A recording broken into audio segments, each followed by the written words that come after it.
So, guys, magbuhos na sila ng pundasyon namin doon sa aming terrace.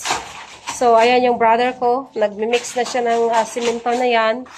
Kasi, ibubuhos na nila dito. So, ayan na.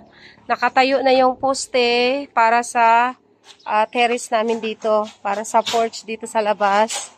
Sa harap ng bahay namin. So, ayan. 3 pundasyon. Kasi medyo mahaba-haba itong aming porch dito sa labas. So, ayan. Bubuhusan. So, ayan. Nabisi silang dalawa. Ayan na naman. Medyo medyo umuulan-ulan na naman.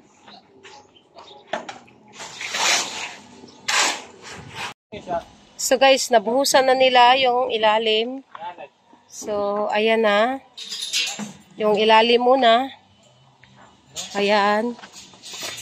Dito wala pa pala. Siguro siya. So, amo siyang bubuksan namin yung yung deep well namin. Titingnan namin kung gaano karami ang nabawas sa deep well namin kasi nakapuno na kami ng aming water tank. So, titingnan namin dito kung gaano karami ang nabawas. Dami, no? Ha? Mga kalahati? Di akakita. So, kalahati ng deep well na yan, kalahating tubig ang nabawas para mapuno yung aming water tank. So, kalahati nung. So, ang laman pala nitong deep well na to nung, 2 tangke. So, mga ano pa yan nung?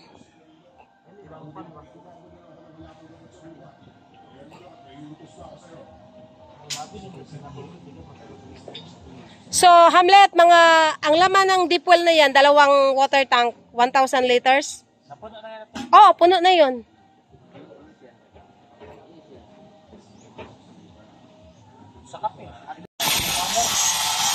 So, nag-install na sila ng mga pipe. So, ayan na. Ha?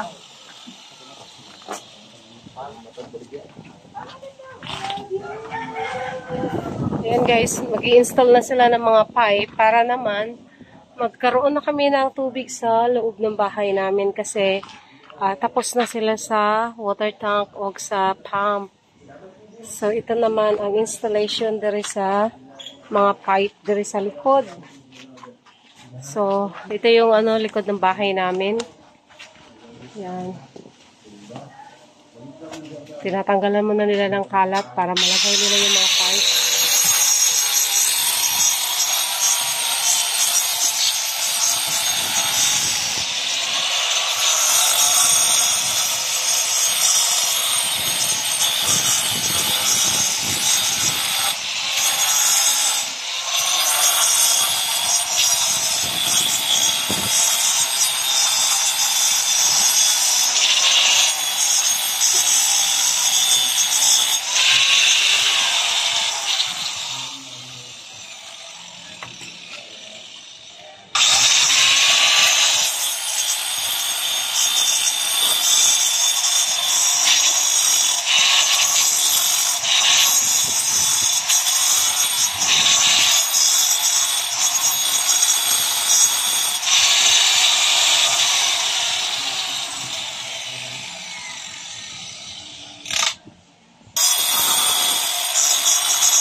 Magbuhos na pala sila sa namin guys.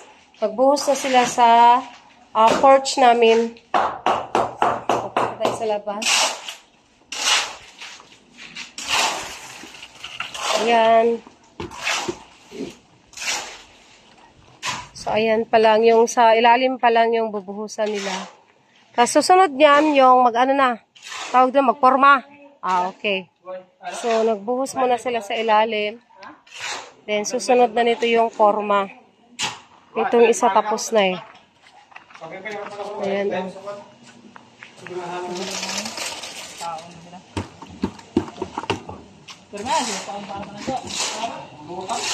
Nagat sila tapo.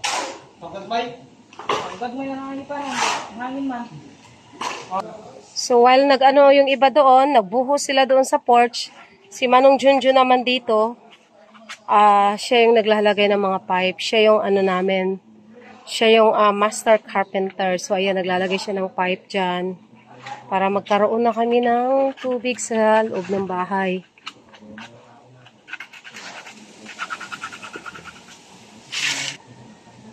So, ayan yung ginagawa ni Manong Junjun bago niya kakabit.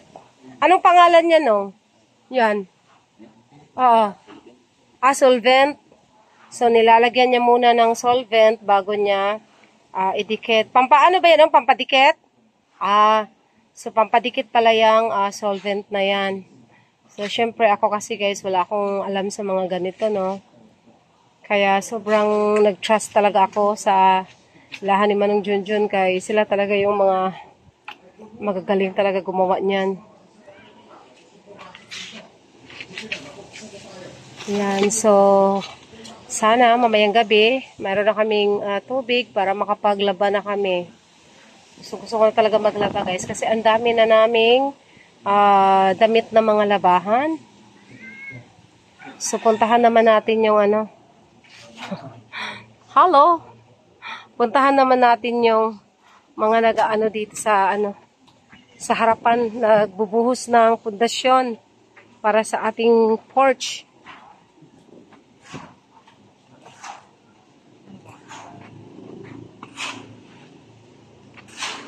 So ayan na, patuloy pa rin nag-ano. Wala na kaming balde, puro na sira.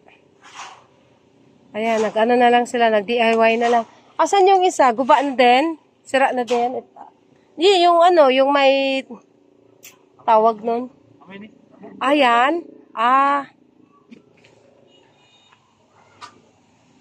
So baka pag may time pa kayo mamaya Hamlet, palagay ako ng yung tawag niyan?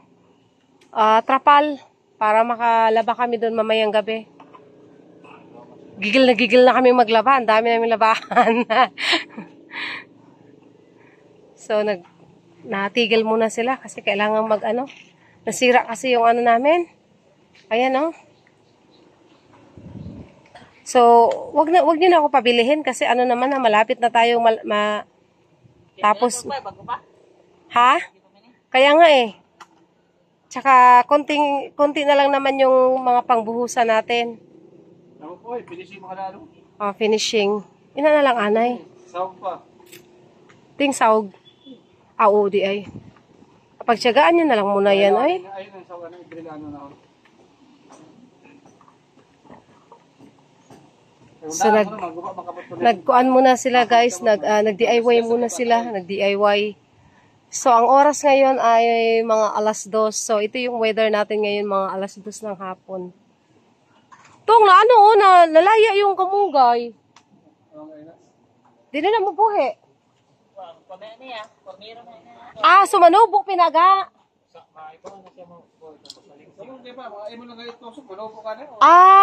Sus. Nag-worry kasi talaga ako, guys. Kasi akala ko, mamamatay na yung natin, malunggay. Yung pala, yung una palang tubo. Yan, so, mabubuhay pa pala talaga yan. Very good. Kasi akala ko hindi na eh. So, itong trapal, itatakip namin mamaya to doon muna sa kusina para pansamantala lang. Meron kaming takip doon sa aming washing machine para pag naglaba kami, hindi mababasa doon. So, ito ang aking brother at saka ang aking cousin. Yung 6 ang height dyan, yun yung aking brother. Natatawa siya talaga pag sinasabi kong 6 yung height niya, no? So, kailangan nila munang i-DIY ang ating, 6 ang height niya. Balde. 6 na lang kulang para mag-5. Alaoy, si Hamlet, otong. Ala, gidaog-daog siya kang Hamlet. So guys, medyo nahirapan si Manong Junjun, no, kasi yung isa kasing sa tawagan nung pinang blue nung light color. Yung isa kasing pipe, ibang color siya, kaya hindi siya mapasok. Kaya ang ginawa ni Manong Junjun, hinanapan na lang niya ng paraan para mapasok siya. Kasi dapat pala ganitong color. Oo, ibang brand kasi siya, kaya hindi siya papasok. Kaya ayan, tingnan nyo guys, pansinin nyo, iba yung color, di ba? So, medyo nahirapan din si Manong Junjun, kaya hinanapan na lang niya ng paraan para mapasok. So, napasok naman siya kahit paano, nagawaan ng paraan. Ayan na oh. Ayan, di ba? So, kanya-kanyang paraan na lang talaga. So, nilalagyan niya ng solvent para dumikit. Ayan. So, di ba? Kailangan lang talaga maghanap ng paraan para hindi na tayo pabalik-balik sa hardware.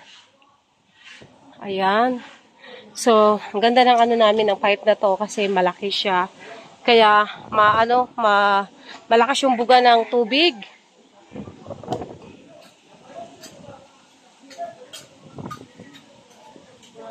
So, busy rin dito si Manong Junjun. Tapos yung dun sa kabila, busy rin sila sa pagbuhos ng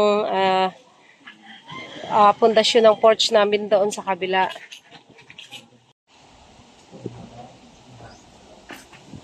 Ang sa kabilang side doon, papunta yan sa CR, sa bathroom.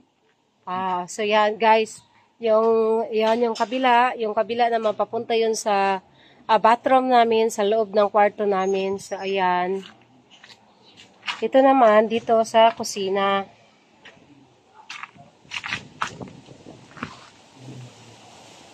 So si Manong Junjun din ang namin. Siya din ang plumber namin. Tama ba ng plumber? So siya na yung master carpenter namin, siya yung plumber namin. So kompleto.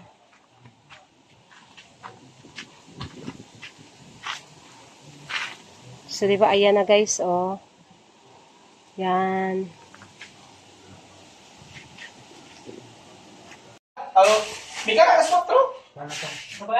So guys, ayan na, another masa na naman. Pang pila nila kasako, Hamlet? So pang 3 sako na nila yan kasi 3 so bawat bawat poste isang sako ng semento. So sa isang sako ng semento, ilang buhangin at saka bato? Ha? 2 sakong buhangin, 4 na sakong bato. So 2 sako ng buhangin, 4 na sako ng bato. So yun yung pagmi-mix nila ng pangbuhos nila dun sa ilalim ng ng pundasyon. Sako pag sigang babae ba? Dire pag tingaw. Pag suda mo tayo, bagagit si Biba. Pag si Biba, ang pagwas ka. So silipin natin dito si Manong Junjun sa likod.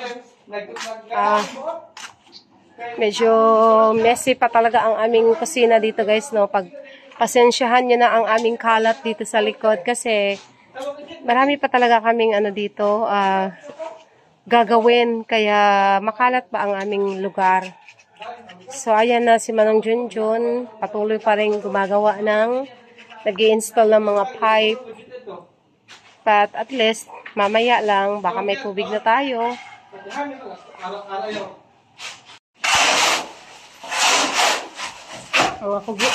Ang sisipa guys, oh.